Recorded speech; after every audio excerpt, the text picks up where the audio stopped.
perspective of what's going on in this legislative session, and then I'll just take questions from you guys.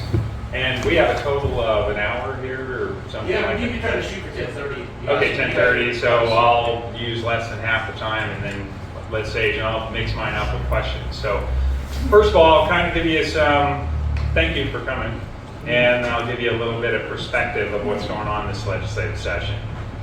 Things I didn't know before I went down there, the reason we have a 3-month legislative session, I'll ask Sage if he knows, because I think he does. Sage, I'm putting you on the spot. I don't. Okay. Well, there you go. You've never been on JFAC. So Yeah. You have? Okay. So the reason we have a 3-month legislative session approximately is actually all built around what the budget setting committee does. So the entire schedule of 3 months is because of the Joint Finance and Appropriations Committee. So now I'm going to talk about that a little bit so you guys know what's going on in state government. It's pretty revealing to be on JFAC, so it's a good experience to be on it at least once. And I'll sort of explain what happens there. So for about the first 5 weeks of the legislative session, which we're right in the middle of, we just finished week 4. I think we have 2 more weeks, so it's really 6 weeks minimum. Every state agency, board, and commission, of which there are literally almost 200, come to JFAC, and we have 10 Senate members and 10 House members. We meet in the old Supreme Court portion of the building. It's on the 3rd floor. And they basically come with their hands out and they say, give us money. And that takes 6 weeks. And then after they ask for their money, so we have this thing called a legislative budget book, and we have people that work for the legislature, they're budget analysts, and they've been working on this all year with the departments and agencies about how much money they want for which programs. I'll kind of explain how it works. So if they got, let's take health and welfare, which last year they had a budget of about $4.7 billion. They're the largest piece of Idaho state spending. Total budget this year is going to be about $14 billion. Okay. Now, a good portion of that, almost half, is federal spending. So a little over half is state spending, which means it's I'll explain what that looks like. It's your corporate and personal income taxes, your sales taxes, and dedicated fees. And a great example of dedicated fees is Idaho Fish and Game is almost entirely funded by fees that they collect. I think there's very little general fund revenue.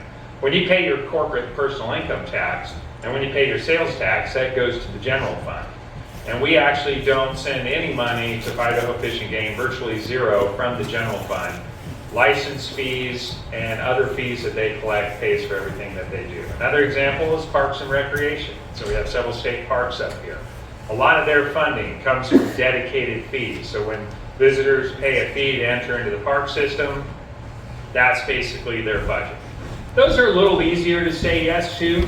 It's a lot harder, and I'll give you one example. I'm not trying to pick on one particular group, but we have what's called I don't remember exactly what it's called, but it's the Hispanic Commission. So one thing we've asked this year of every board, agency, and commission to do is give us their statutory authority. In other words, remind us why they even exist. So we passed a statute in 1987. So this is what we got to watch out for as a legislature, is we create a new program. That's their statutory authority to exist. So as a policy body, the House and the Senate pass a law and it authorizes the Hispanic Commission to exist. What do?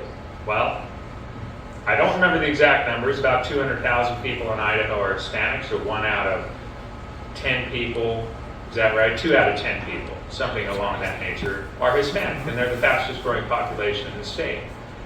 Well, they have this small group of people that work for their interests. Now, I would tell you the timber industry has a small group of people that work for their interests, but we don't pay for that as taxpayers.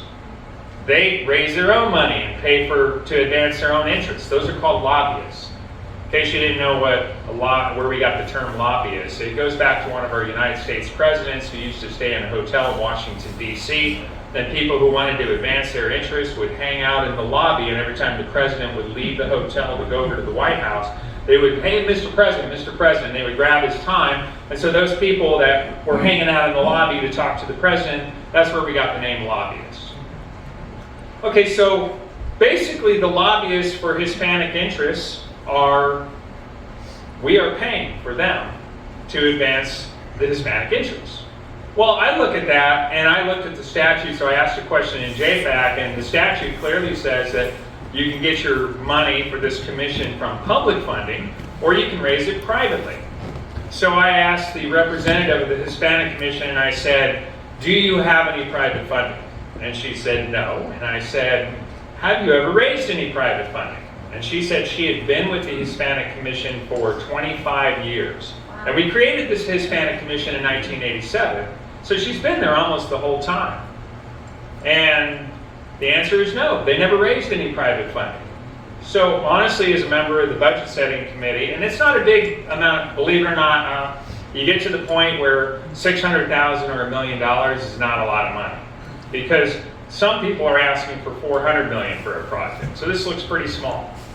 But I'm inclined what'll happen is everybody comes and asks for their money, and then we, 20 members, I'm assigned certain budgets, like I'm going to be working on the Fish and Game budget. The Fish and Game knows that. So they know Scott Herndon is going to be one of the guys. I think I'm the only senator assigned to the governor's office budget. I have the Attorney General's budget.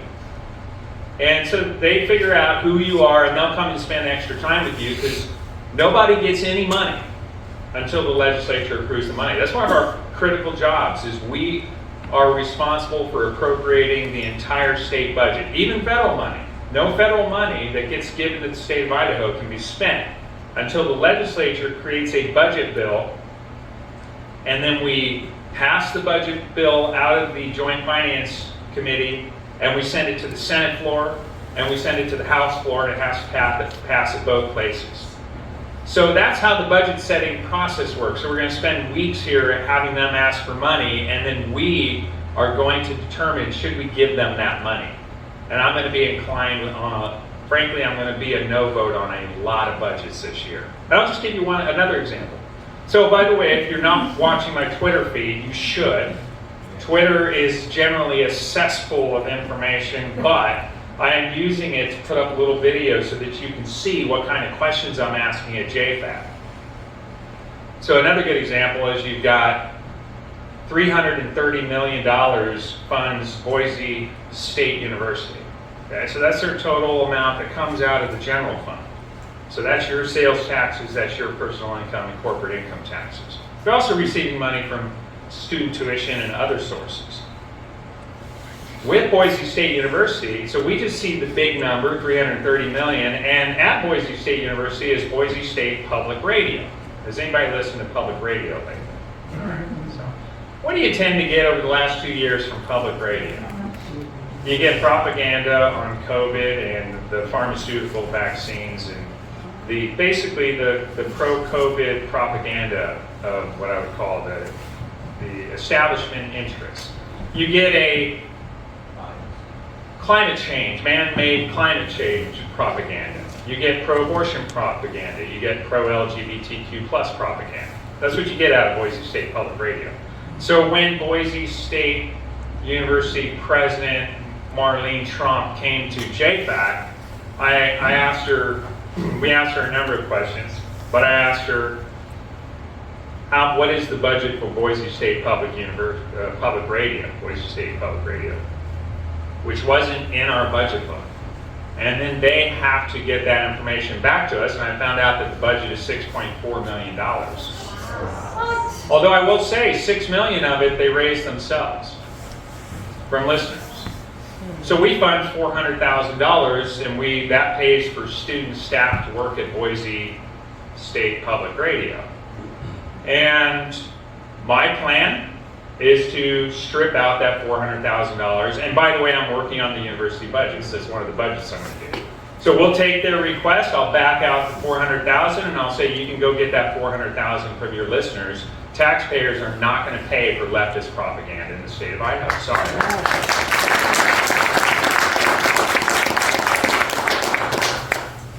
Because they're working directly against our interests on our dime.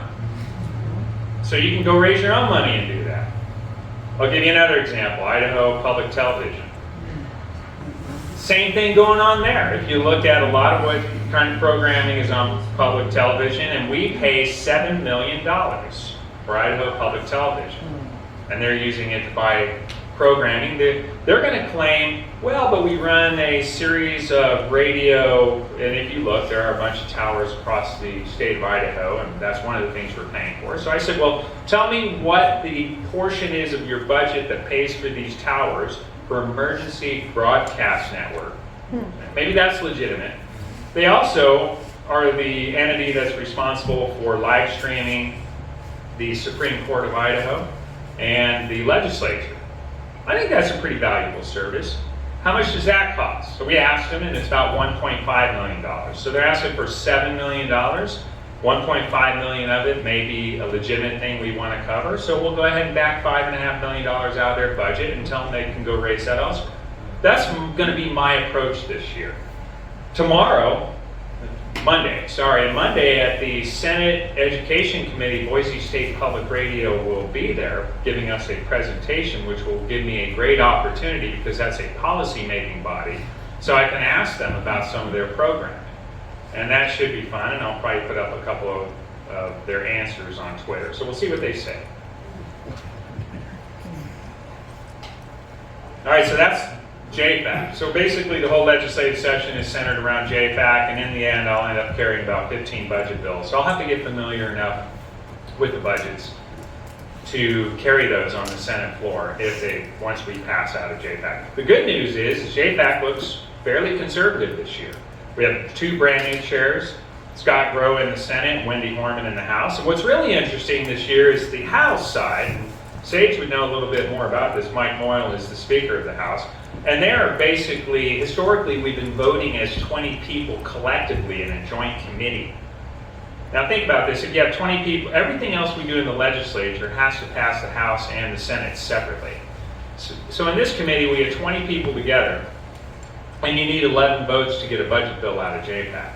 Mike Moyle is insisting that the House votes separately from the Senate. So the 10 members of the House would have to get 6 votes of their 10 in order to pass a budget bill. We would have to get 6 votes of our 10 on the Senate side. So now you need 12 votes to get it out of JPAC, not 11. And Senate leadership's pushing back against that, and I'm going to look into what the Constitution, the joint rules, the Senate and the House rules, and the statutes say about that. My inclination is that I favor that. I think it should be harder to pass budget bills. That's the whole idea of a bicameral legislature, Senate and House. You have to make it hard. Now I'm going to jump into policy. We have Senate Joint Resolution. I want to say it's 101, but it's going to be a constitutional amendment being run by Senator O'Conowitz, who's in Coeur d'Alene. And he wants to make the ballot initiative more difficult by changing the Idaho Constitution. What we want to do is to get something on the ballot, and I believe, Sage, you ran this bill a couple of years ago. Similar iteration. Yeah, it was a statute that time in the Supreme Court. So we tried right now to get a ballot initiative, so citizens legislation. To get that on the ballot, we require, there's in Idaho 35 legislative districts, and you have to go to 18 of those and get 6% of voter signatures to get your people's legislation on the ballot. What that means is you can go to 4 counties in Idaho. There's 44 counties in Idaho. But you can go to 4, you can do all your work there to get legislation on the ballot. When the legislature in the last couple of years tried to make that 35 legislative districts where you have to go to all of Idaho to get something on the ballot, the Supreme Court of the state of Idaho said that that is unconstitutional. We do have the right to a ballot initiative in our Constitution. And they said, you guys are making it too hard. You're violating the spirit of what's in the Constitution. So this year the solution is, so after our statutes were declared unconstitutional, the solution is, let's go change the Constitution. And what's amazing is Reclaim Idaho, which is basically the leftist Democrats, they say, well, if you change the Constitution, the Supreme Court's already said that's unconstitutional. I want you to think about that for a second. If we change the Constitution, then it is constitutional. Okay? So I support this, and I'm going to tell you why. Right now, to pass a bill into law, you have to go to the House side. Let's say you start at the House. You have to go to 100% of the legislative districts in the House and let them have a say in whether that becomes a law, right? On the House side, it's a two-step process to make a law. You first go to the House, and 100% of the state of Idaho has representation that say whether this can become a law. If they decide that, yeah, that should be a law, now the second step of the process, you have to go over to the Senate side, and 100% of the representation of the state of Idaho, all 35 legislative districts, get to review this whole thing en banc, meaning in total from the beginning, and say whether this should be a law. So you have a two-step process where 100% of representation from the state of Idaho participates in each step of the process before it can become a law. That's the same thing we're saying with this ballot, with this constitutional amendment. It's going to be a two-step process where 100% of the state of Idaho, 35 legislative districts, get to participate in saying whether this legislative idea becomes law. All we're doing is we're leveling the playing field. We're saying that the way we do it in the legislature is the same way we're going to do it with the People's Initiative. I think that's fair. So you can tell where I'm going to end up on SJR 101 or 102, whichever it is. And it'll hit the floor, and I will absolutely support that. Okay, so I'm watching my time. I'm going to give you 10 minutes to ask questions. So we got a lot of policy. I'll give you the big ones. Property tax legislation just started on that. On the House side, we have literally 3 bills related to property tax. I am a co-sponsor of 2 of them. One would take some of our sales tax money, regardless of whether we have a surplus, and send it back to pay your property taxes if you're a primary homeowner. So if you get a homeowner's exemption, then we're going to pay part of your property taxes from state sales taxes. That's one of the bills. Another one of the bills is basically going to move the homeowner's exemption up from $125,000 fixed amount to a variable amount that's indexed. It's going to start at $224,000, and then it's going to move relative to home prices in the state of Idaho. So that's the second piece of legislation that I'm co-sponsoring. Why is that important? Because we've seen over the last several years, homeowners' residential property prices are going up a lot faster than commercial and agricultural and industrial properties. And so the homeowners are picking up a larger share of local property taxes relative to where they were before in the balance between the different property types. So what we're saying is we're gonna bring that back into a more historical balance. The whole system, you have to understand, is tax shifting. That bill is about shifting tax load. Your property taxes are set at the local level by your local taxing district. So if you really wanted to cut property taxes, you have to ask less of your local government. That's the only way to really cut property taxes. The bill that takes sales taxes that you're already paying, and instead of spending them on other things, sends them to your property tax payments, that is an actual true tax cut in the total picture. That's actually a real tax cut, just like if we cut income taxes. And the other way we could do that is we could cut the sales tax, and you would have a real tax cut. So instead of cutting sales tax, we're going to keep it at 6% in this scheme and then pay part of your property taxes with it, which brings me to part of the sales tax, grocery sales tax. I can tell you, Sage, you can speak to it. I don't think that's going to get printed this year. There doesn't seem to be any desire to get rid of the grocery sales tax, though we do have a bill that would do that, and that's one I don't think is going to get printed. Trying to think of what other points to go to. I'm going to spend just a minute talking about the governor's launch program. So the governor in the State of the State address, he has announced that he wants to give, and he has a bill now that will give $8,500, and the House votes on it on Monday, I believe, H24. He wants to give $8,500 to every high school graduate in the state of Idaho. $8,500. Give you money. It's going to let you use it at a university, private, public, trade school, tech program. And that's a new program of new spending. And from my perspective, that looks a little bit like, I'm going to be careful here, but let's just say Biden was going to cancel $10,000 of student debt, right? How is this any different? Exactly. I don't see how that's any different. So we're talking about new spending. And we haven't ever done that before, so why all of a sudden is this a great conservative Republican idea? Well, you can probably tell how I'm going to vote on that. So, and I'll have to read H24. It's got to pass the House first, and they had it heard over in House Education Committee, although they started it in the Commerce Committee.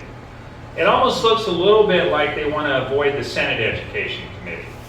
But it's an education bill. So hopefully if it does barely pass the House, which if it passes, it's going to barely pass from what I'm understanding. I hope it doesn't.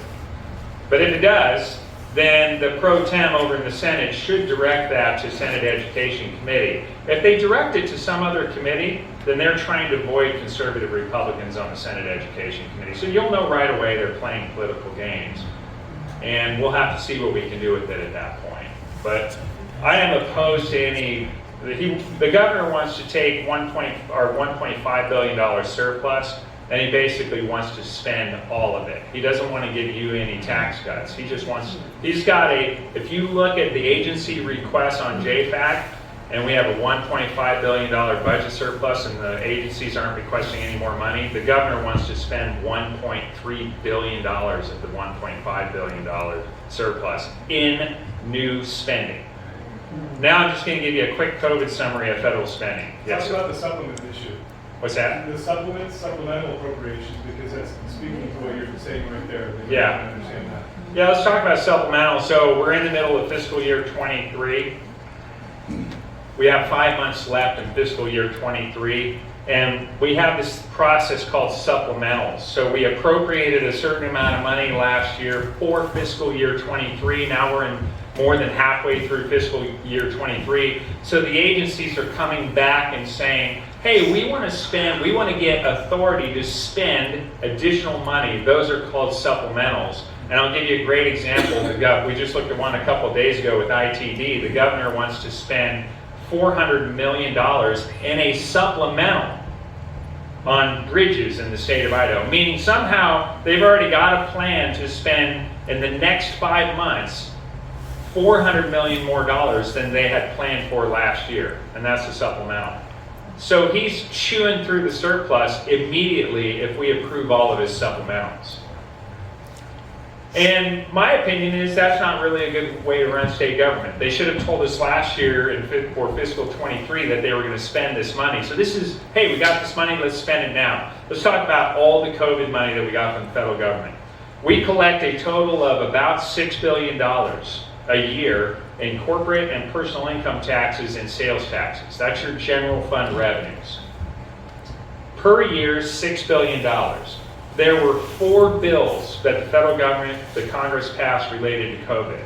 There was the CARES Act, there was ARPA, there was the IIJ, it's the Infrastructure and Jobs, Inflation Reduction Act, that's what it was. Infrastructure and Inflation Reduction Act. And there was one other bill. And so during COVID, the federal government gave Idaho $26 billion. Must be nice. 4 times what we collect every year in sales, corporate, and personal income taxes in the state. We have only spent half of that so far. We have $2 billion available to spend on infrastructure and transportation projects from federal money right now. A lot of that is from that IIJ, whatever it was. So point being, these agencies have gotten a lot of money. And I'm going to tell you right now, one of our major concerns going forward is next year and the year after that, when that money is gone, what do they do then? What do they do then? Now I'll end with this, and then maybe we'll have stage talk and then the questions at the end. I think that's a better way to do it. Okay, I'll end with this. We do not do zero-based budgeting in the state of Idaho. If you know what zero-based budgeting is, that means every year the agency has to justify everything from scratch. That's not the way we do it at all. We assume that everything we approved in previous years was vetted and it's good to go. We don't even look back and analyze that. Unless Scott Herndon decides to go back and reevaluate the entire system, and when I write my budget, because that's what's going to happen, I'm going to write budget bills. And they're going to be motions to the committee. And here's my motion to the committee. Hey, instead of giving Boise State Public Radio, or Boise State University $330 million, let's give them $200 million. And so I could rethink the whole thing, but that is not the way the system is designed. The system is designed that everything we've done before is A-OK and good to go, and we're only going to look at what they want in addition to what they've spent before. That's the presumption, is that everything's fine the way it is, and we'll start from there, and we'll just look at what they want to change. And I don't like that. I think taxpayers would be served if we had a process where we reevaluate everything from scratch, and the agency has to justify their existence from scratch every single year. And that way, if the legislature gets more conservative, we may take a dimmer view of even the existence of this very agency. I'll leave the rest to Sage, and then we'll do questions at the end. Thanks.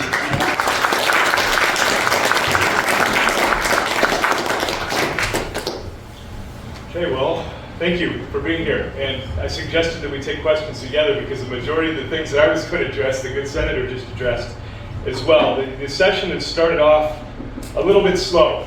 Now, there's about the same number of pieces of legislation that we would normally have at this point in time, but nothing is really coming up in committees. So there's a bit of a tension, and I think some of that is due to the fact that we have about half the legislature is new, and people are trying to figure out what their role is and how to go about this process, especially in the House. Well, it's similar in the Senate, I think. We both have about 40% of our members are brand new. We have people that have never served in the legislature that now have a position of authority on a committee, being a vice chair, and there's just some tentativeness going forward. But nonetheless, people are out there printing bills as well, or getting drafts done, but not really coming into the committee. So most of what we've talked about is what the senators talked about.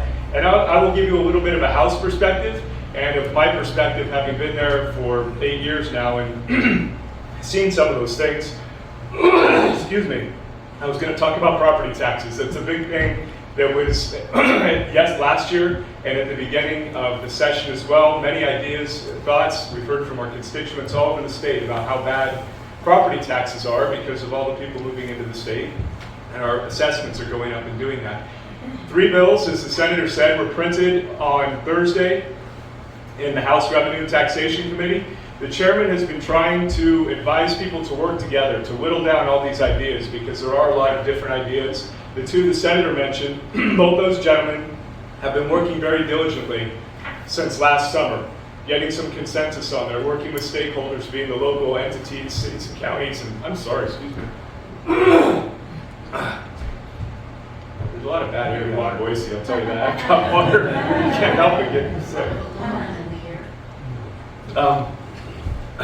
Anyhow, so they came to town with a lot of people interested in the bills that they had and pushing them.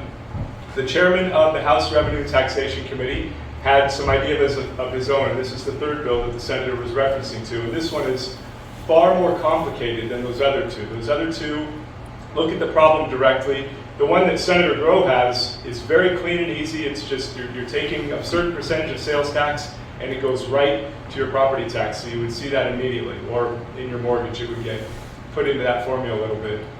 The one with the homeowner's exemption is nice because as our economy goes, it adjusts as well.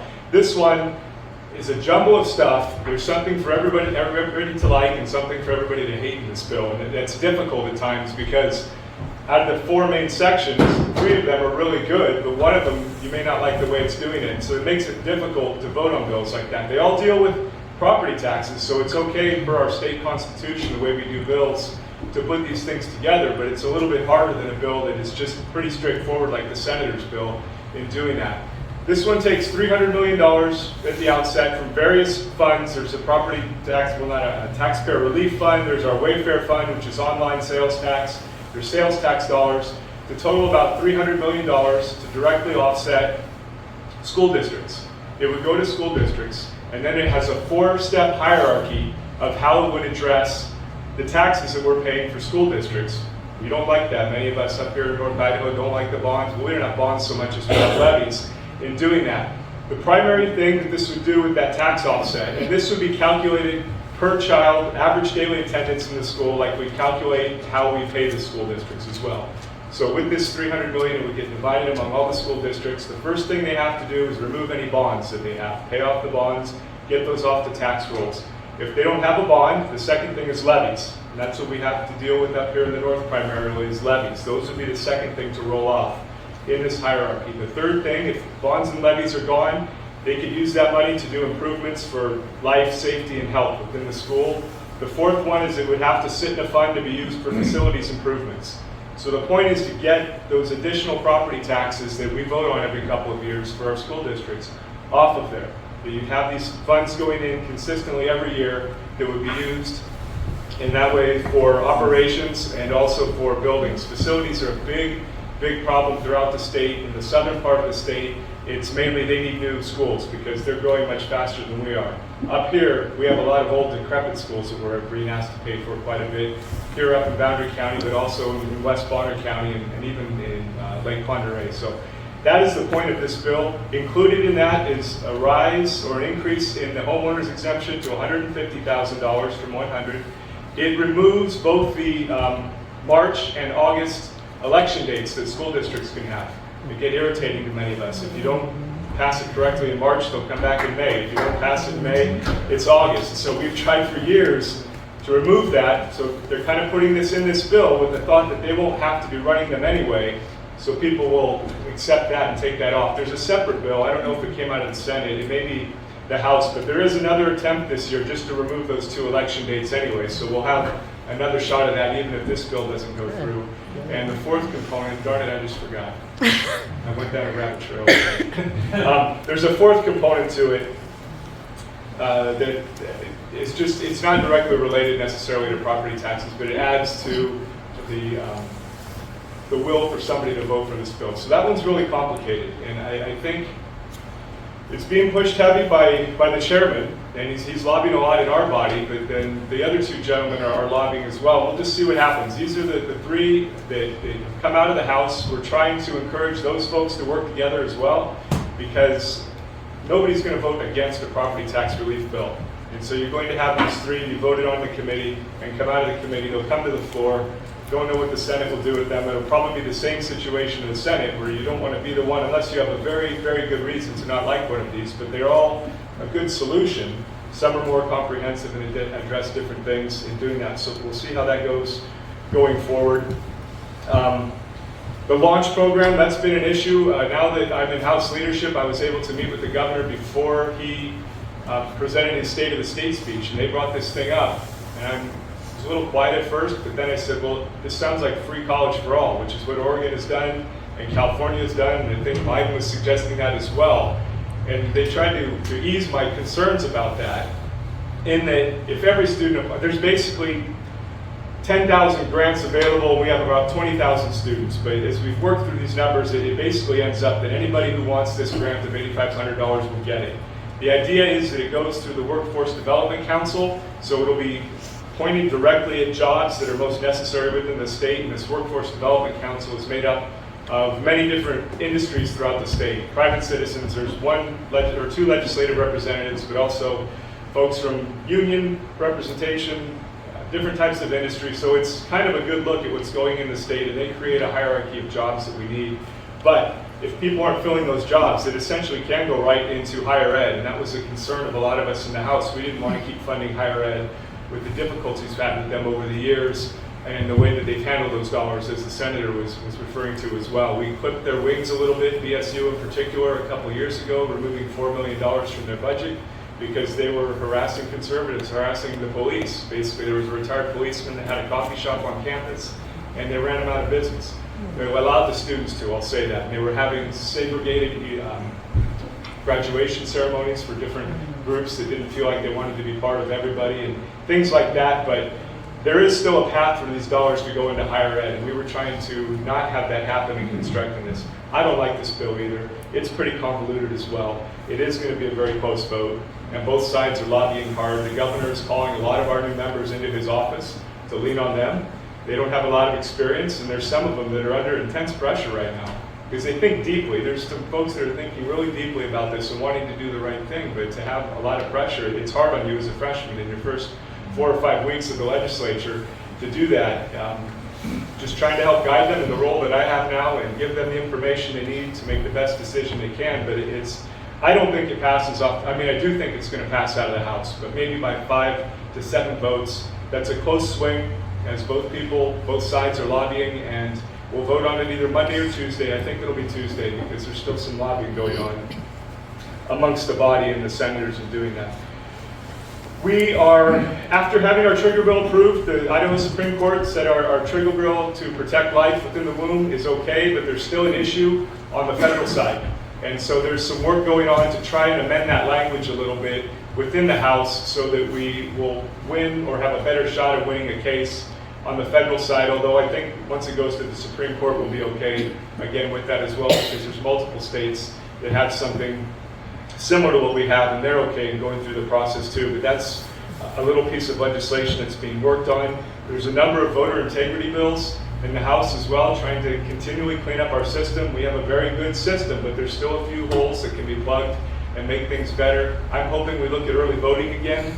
We've tried that in the past, didn't really get anywhere. I was speaking to the representative who ran that bill about 4 years ago and hoping to resurrect it. Now, we're getting tight on our timing to manage the body and get us out there hopefully in the 3 months. I didn't know that was specifically it. I served on JFAC, and it's just, we've been there way beyond 3 months too for other reasons, but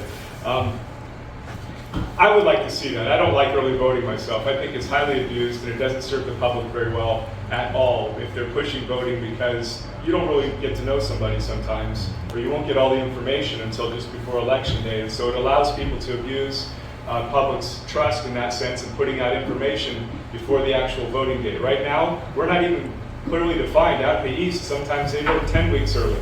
We're normally 6 weeks here, but it varies throughout the state because there's no clear statute of what is the most you can do. There's a statute on what is the least. But if we pull that back to maybe 3 weeks or even get rid of it, that would be ideal. And then a few dealing with ballot harvesting again that we weren't able to get through and things like that, just to tighten up those.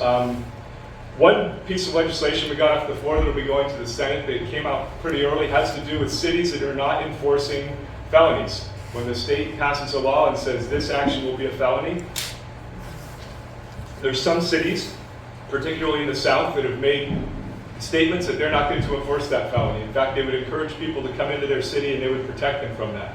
Speaking specifically of life within the womb and the legislation we've passed protecting life, Boise has said we're going to be a welcoming city and you can come here and get your abortion, trying to do that similar to what they did 8 years ago when refugees were coming in, when the Obama administration was bringing in refugees, and they said we are a welcoming city or a sanctuary city in that sense. So this legislation says if you're not going to enforce a felony, now the refugee situation wasn't a felony, but it's the same principle there, but you will not receive your portion of the sales tax distribution, and that's primarily what funds cities and counties, is that sales tax distribution.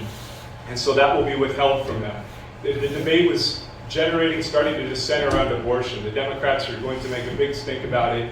Thankfully, the speaker pulled that aside. We had a little meeting as both majority and minority leadership and told them to calm down because it wasn't solely about that. The principle is that the legislature has passed this law that states this is a felony if you participate in this, and it could be a host of felonies.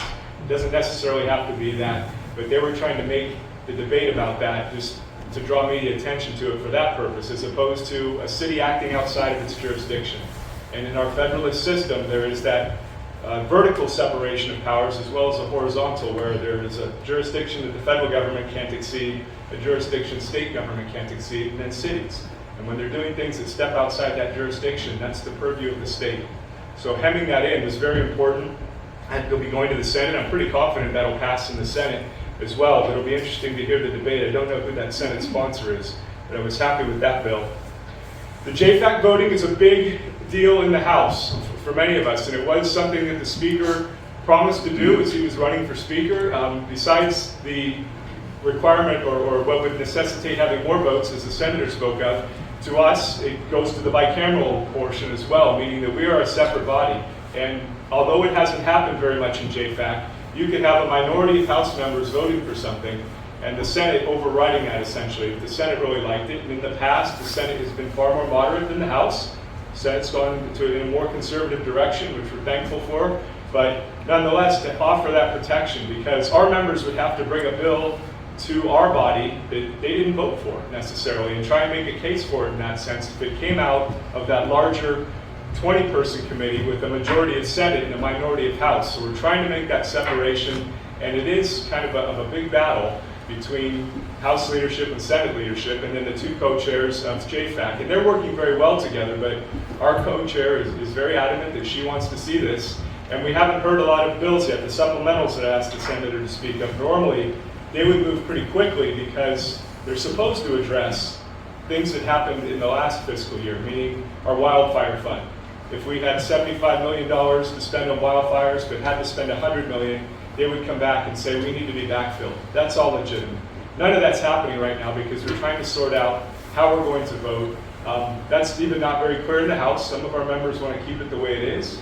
I feel strongly we need to separate it in doing that. And I did serve on JFAC 6 years ago in my second term, so I'm familiar with that. And their argument is it's never happened, leave it alone. And we look at our rules, both our joint rules, our Senate rules, House rules. We have our Masons rules, which is like Roberts, but we use the Masons rules of order in the legislature. The Constitution, it's basically which way you're going to flip the coin when you look at all these things, or which lawyer is going to have the louder voice maybe if we get to that point. But we're trying to work through that, and I think it'll be a good change. We're trying not to have a nuclear option between both sides of us just pulling away and meeting separately, because I don't think that'll serve the legislature very well, which doesn't serve the public well, but it is something we're pretty, not confident, but strong in doing. I'm going to add to what the Senator said about the supplementals and why I wanted him to describe this. Traditionally, the supplementals have been the way I described it. We appropriated money to an agency, and for some reason unforeseen, they had to spend more. And that's legitimate for us to backfill them, like I described with the wildfires.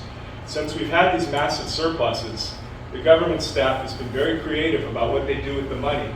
And so they're taking all the dollars he was mentioning and saying, well, this is a supplemental. So we have an emergency with bridges, so we're going to put $400 million towards bridges throughout the state. That's not the way the appropriation process is supposed to work in doing that. They're trying to pull a fast one, and they've done that for 4 years now. This will be the third year. It started 2 years ago with those surpluses and doing that. So I'm glad he's keeping an eye on it.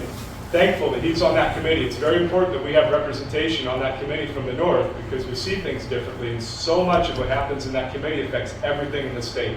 So it's very important that we have representation from our district on that committee. That's good that Senator Herndon is there.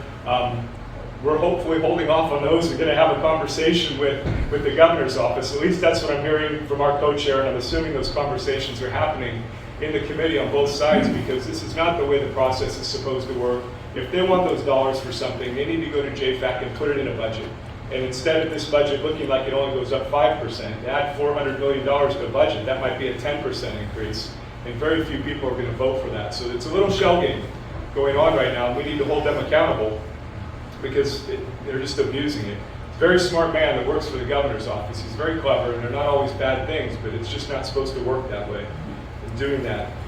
The House is also working hard to push back on the bureaucracy that tends to control a lot of things. People get embedded in agencies, and they're not always malicious or bad, but they want to protect their job and what they know how to do. When new directors come in or when new laws come in, they can be very resistant to that. And we're seeing this a little bit in JFAC with the separation, where members of the staff don't like it, so they're going to the Senate leadership and saying, well, they can't do this, and working against what the House is trying to do. That's not their role at all to do that.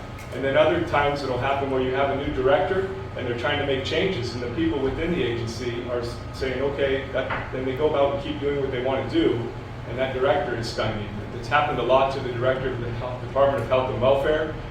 He's a very well-meaning man, and his staff will say, oh, don't worry, sir, this is fine up here. We've had an issue with polygamists up here, and I've called them and talked to him about it. The staff says nothing to see, just keep moving. But Sheriff Kramer and people that live around it continually come to us and say this is going on and we need to do something about it. That's just one small example, but they're what's called classified employees, and there's certain protections that they have within the state. It makes it very hard to move them along. I don't want to say get rid of them, but if they're being obstinate, you want to move them along in one sense, and it's almost like tenure. When you talk about tenure at universities, that there's protections built in. So we're trying to pull away on some of those protections so that the vision of a new governor or a new director can be impressed upon that agency in doing that. And it just exposes itself in a lot of different ways in that sense. And I'm happy that the speaker sees value in pushing back on that because it impedes, again, good government the way other things do.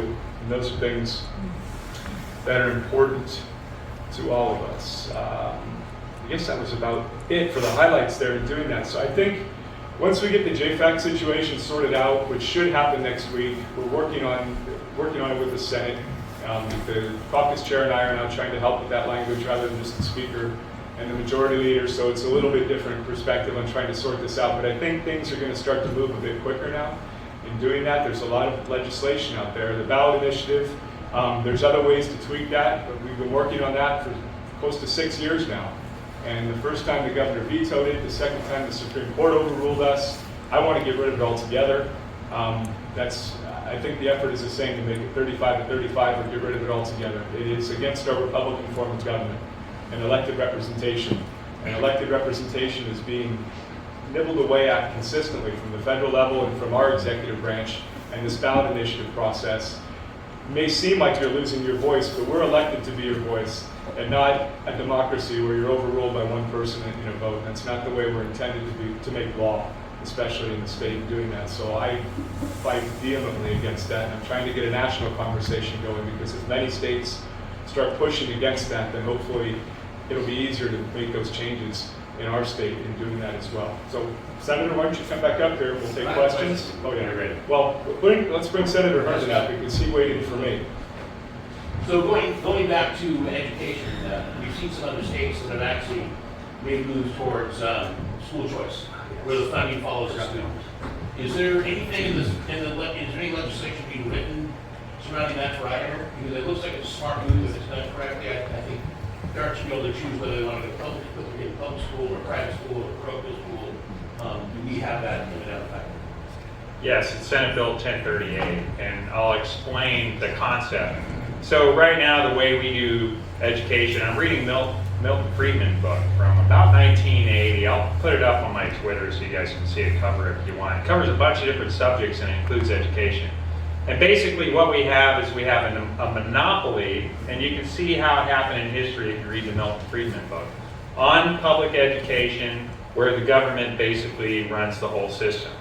And the idea behind choice, school choice, is we have this bill, Senate Bill 1038, and it is an education savings account. And the whole idea, if you read Friedman's book, the monopoly basically was not demanded by parents, it was demanded by the system. And it took power away from parents because it protected the system and the teachers and their interests. And our proficiency of students in the state is actually incredibly poor. And the superintendent of public instruction will tell you that. I pin her down on it all the time. Reading proficiency in 8th grade in the state is 32%. I have 8 homeschooled children, and if 3 of them were able to read at grade level in 8th grade, I'd feel like a major failure. But we're better than 39 other states at 32% proficiency. That tells you we have an entirely failed system. It's just a fact, and everybody knows it, and nobody pretends like it's not. And so what the education savings account is designed to do is take a little chip away from that monopoly and empower parents who cannot afford right now to make other choices for their children. That's who it's designed for. And a guy like me, who at home educates my own children, the left will say, well, Scott's going to profit off that. I wouldn't take a dime of it. I'm content doing what I'm doing. But there are people who need that, who cannot afford to find a better education choice for their children, and this will provide it. And Senate Bill 1038 will have a full hearing Monday, February 13th. So we already know it's going to be on the schedule. It is going to move forward. I can tell you that I'm going to give it a fair hearing, but the Senate Education Committee is favorably inclined toward it. The pro tem has said he wants more school choice. The superintendent of public instruction says we already have school choice, but we don't have school choice for those who cannot afford to have it. And that's who we're trying to improve outcomes for. So I'm looking forward to the debate and seeing that advance. Yes, your parents aren't paying plus. Right, that's part of it. A funny part of this is the governor is saying that plan we talked about earlier with the $8,500 addresses the school choice question. After they've already graduated, they're trying to take that perspective on this. We have tried to get money to follow the child. I was on an interim committee for 3 years, and that was what we ended up with. We talked to folks all over the state and said this is the best formula to go to because education is delivered in a variety of ways these days. You could be in the brick and mortar school half the day, but then go to a private tutor or go into one of the online schools. And what's imperative is that parents are able to choose what's best for their children so that they're educated. And not everybody fits into that system, and everybody's shoehorned into that system, and that brings the quality down because they have to go to the lowest common denominator, and there's no discipline anymore. You can talk to most teachers and they'll tell you that. It makes it very difficult for the children that do want to succeed and do well, and they're kind of held back. So this is an imperative issue that's been floating around, and there's a huge national conversation. As I was saying earlier with the ballot initiative, multiple states are passing these education savings accounts now. Iowa just did one last weekend. Arizona and West Virginia were the first two. Utah just actually passed one as well. So it's coming. We really need to do it. It is amazing how strong the teachers union is within Idaho. I was shocked when I first got in. I'm sure the senator is experiencing it now. And there's a lot of folks in the east that don't have the issues with their school districts that we find in the northern part of the north central part of the state doing that. There's a comfort level that we don't have that make it hard for us to convince our colleagues that this is the way to go as well. But we've got a couple on the House side as well. For some reason, this one doesn't come out, but thankfully that conversation is starting. I'm fairly confident we'll get something. You, sir. I'm sorry, ma'am. I'll get you next. You guys know what the Empowering Parents Grant System is, right? Yes. Do we know what's going on with that? Because there's been parents who've been approved since September and they haven't gotten any money yet. And also, why are we reopening the queue for more parents to join that when parents haven't been paid yet anything? My understanding is it's a bit of a convoluted system, and there's a cottage industry kind of growing up to help facilitate that. That it's not easy for parents to figure out how to navigate that system in order to get those funds. So I ran into somebody when I first went down to Boise that's a business they have now. Is they just propped up a website and people are coming to them and they figured out how to navigate it so that they're helping parents get those dollars. So that should start to flow better. And they did put some more dollars into it because it was considered successful. And it's almost a school choice program. It's not exactly what we want, but it's definitely good for folks to get their tax dollars back to educate their children in doing that. So it should get easier. And if you were, or your parents were to do some sort of a search for one of those folks online, I don't know exactly what they're called, I'm sorry. You can email me if you want, I'll get you the information. But that'll help you facilitate to get into that program and get those dollars. Yes, ma'am. I'm sorry, Scott. So, lame bills or articles, whatever you want to call it. So the Constitution, Article 1, Section 20, we talk about the qualifications that ever be required for any person to vote or hold office except in school elections or elections creating indebtedness or in irrigation. District elections as to which last name elections the legislators may restrict the voters to landowners. Why do we have the word may? Because the word may enables everyone to not enforce this. So, you talk about levies and so forth. We have non-landowners that are voting on that. So why are we using words like may in laws? Was that, I've got a clue, but I'll let you. was that a statute that you're reading? No, this is the Constitution, That's the Constitution, right. Section 20, Article 1, Section 20. I mean, what's the point of using the word may in a law, right? Isn't the law supposed to establish what we're supposed to do? Well, it's actually sometimes it is. Actually, sometimes it is valid to use the word may because you want to create a mechanism, but you don't want to demand the mechanism. So I'll just say from that perspective, and I'll give you a great example. unless the legislature creates mechanisms for people to be able to pursue a civil redress of their grievance. And if we have to, with each violation of law, if we want, let's say, you to be able to sue on that violation of law, we actually have to statutorily enable that. And that's a may. We would never make that a shall. So I'd have to look at that constitutional provision and see if that's the right thing for that Thank you. subject. But sometimes it is valid. So that's been attempted to be exercised a couple times, and the Supreme Court has shot it down twice. And when I was first elected, I was pushing on that as well, as many new legislators do. that So come if in the and don't Supreme like- Court is shooting it down, why do we have it in our Constitution if it's unconstitutional? I don't have a clear answer to that. I'm sorry. I Okay. tried again with another representative in this interim. Just a go whisper around in your it as ear. We were talking about the CSA because it does seem unjust that those of us who are property owners are having to bear that burden of a vote for somebody who's not when it comes to that.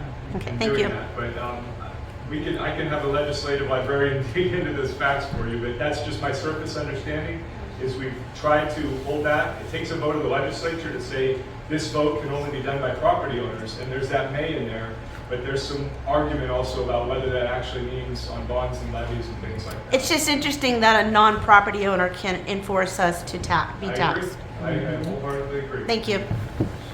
Linda? So budgeting, I'm so happy on Jake that you did an amazing job on everything. I'm trying to figure out how the school money is allocated to the different counties, because PILT is supposed to be by population and whoever has the land, the federal land in their jurisdiction. Well, we've got 68% here in this county, but our population is low. So Honor and Clinton County get more money per acre of PILT than we do, and every year PILT goes down up here than other monies. And so then the schools are now putting out the levies and the bonds and everything because they're not having enough money to operate. So I don't know if PILT's language, because I was told by my federal representative that it's a state issue on how that money is separated between the two counties, between the counties and the state on population. And maybe we need to go more toward how much land mass is in a county and they get more money than population. So that boundary county can get its share due instead of it going out to all these other places in the state and we're paupers up here. So that's kind of number one. Number two is, because our population is smaller, we still have to maintain the school buildings and the teachers and our M&O levies are to pay for basically teacher salaries. Out of the 2.4 million, 1.6 goes to teacher salaries. And that's a state responsibility. That shouldn't be on the property owner to have to keep getting extra taxed to pay for that. So can you explain those two things to me? Did you ask me to explain the two to you? Well, how do you fund our schools without it hitting our property taxes like that? Well, you can make it interesting. The Friedman book is interesting on this point too. So we used to fund all the schools locally. That's the history in America. And then that we basically centralized everything. We have a constitutional requirement that we fund a system of free common public schools. You can make the argument that everything should be done from the state level from a funding mechanism. You can make an argument, and this is why they're addressing it in House Bill 24, that was a component, was to fund buildings and make sure that, Not 24, 24 is the launch. what's that? 24 is the launch. Oh, okay, the other property tax bill. The third property tax bill amongst in the speaker. So you could argue that we are going to try to solve the problem. Let's put it that way. I think we do want to solve the problem, but I have an issue with when we fund things centrally from the state level. The legislature is supposed to have oversight because we're the fiduciary for that taxpayer money. So it's a little bit strange. We started this America's school system at a local level. Then within cities and counties, they began to centralize it. Then they centralized everything to the state level. So if we appropriate everything from the state level, but then we're asking school boards to be the accountability mechanism, the people who are funding it are detached from the accountability for that dollars. And I actually don't like that. So I don't like if I'm going to say we're going to give the schools $3.5 billion, and then I'm the guy who's responsible for appropriating that money. I'm one of them. And then we take our hands off and we turn all accountability over locally. I think we have abandoned our fiduciary responsibility to the taxpayer. We need to have some accountability coming back to us. So I think that's another thing that's got to be fixed a little bit. And if you actually look at the school boards around the state, not all of them understand their fiduciary responsibility of state-provided taxpayer dollars. They're not all sophisticated enough to understand and exercise their proper role. So there's a whole lot to fix in education. So I'll just speak to that piece of your question. You talked about PILT on Federalism Committee. Yeah, we've done a PILT study, we did a pilot program study, and actually Boundary County was one of the ones that made sure it was in our district as chairman. And I don't think the state says that. I think it's federal, so I'll have to look into that. But we are wholly underfunded for the value of the land that the federal government is holding within our counties. We did Boundary County, we did Custer County, I believe, and then Canyon, because Canyon is an odd place where there is a little island of federal land surrounded by private land in doing that. But by 15 times, we're getting underfunded of what the land value. So we were right on Moyet, across from the Moyet store. There's a patch of federal ground there right next to residential properties, and that's one of the places that we look at. We're trying to build a case to get more dollars for PILT because we're not accurately compensated for the loss in the counties in doing that. Now, your Superior Rural Schools funds are a different fund that go directly to schools and roads within counties, and that's a battle every 2 years. And Senators Crapo and Risch and some others in the West are trying really hard to make that something that's permanent and has some inflation there. I mean, when inflation goes up, it has an indexer to have that keep going up. So we're trying to build that case to help our federal delegation. Utah did that same PILT study.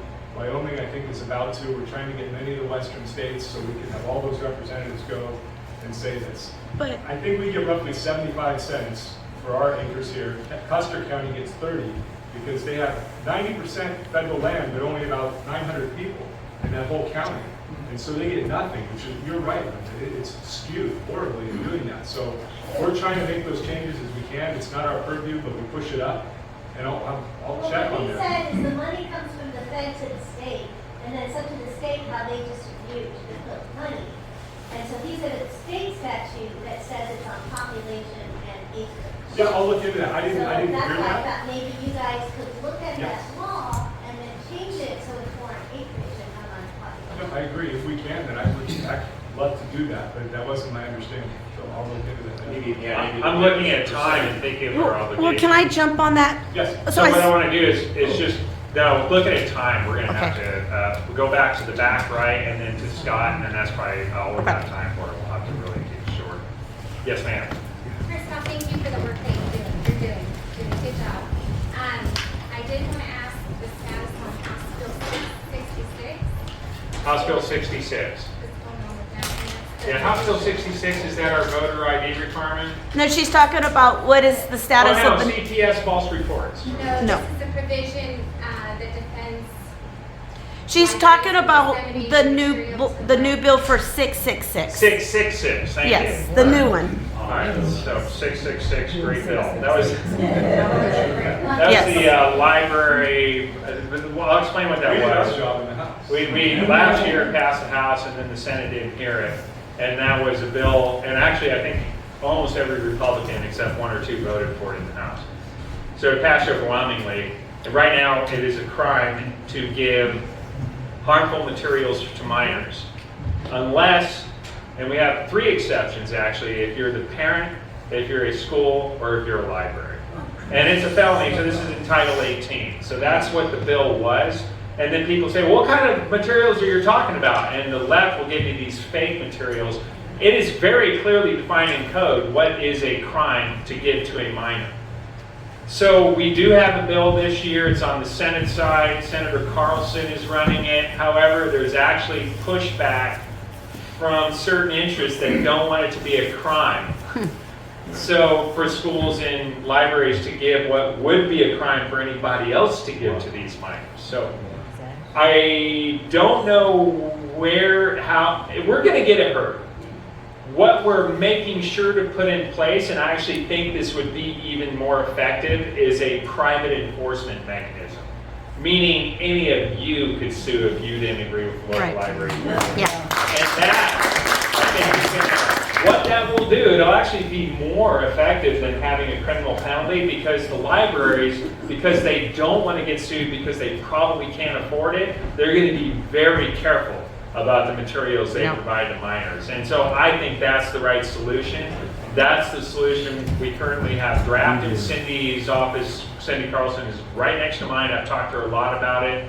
We just talked yesterday, and hopefully we'll see that advance this coming week and get printed.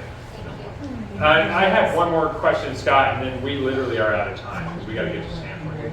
Sage and Scott, thank you so much, gentlemen, for all your hard work and diligence. Kind of two-part, and they're quick. The $8,500 for students, if that were passed, would that ride from year to year to year, regardless of surplus? Is it always there? And then secondly, is it ever prudent to use up all the state's surplus? You know, if that's what he really wants to push for, just use it all up, it's there. The state doesn't want to become a bank and have a ton of money, but on the other hand, you use it all up, is there any room for emergencies and other things that might come up? We have about 4 or 5 funds that are rainy day funds essentially for different parts of the state. And we increased that up to, it used to be 10%, now it's 15%, I think. Correct me if I'm wrong, but I think it's right in there. Because we were having these surpluses, to continue to plan for the future and doing that. So we're very responsible in doing that. And a lot of this, I don't like to say it, but it is kind of extra money because we filled all of those up as much as they can. And now that it's sitting there, we do, in a way, have to spend it in a sense. And there's probably other things we can do. And to the governor's credit, there's always been recommendations to put things into infrastructure, which we really do need to do with our roads and other things like that. But then there's little programs that he wants to hang his hat on in a legacy that come out really odd and squishy, like this launch program and the $8,500 thing. It sounds good, we want to have jobs for children and not everybody should be going to college, but this is just not well constructed, in my opinion. And there was a lot of thought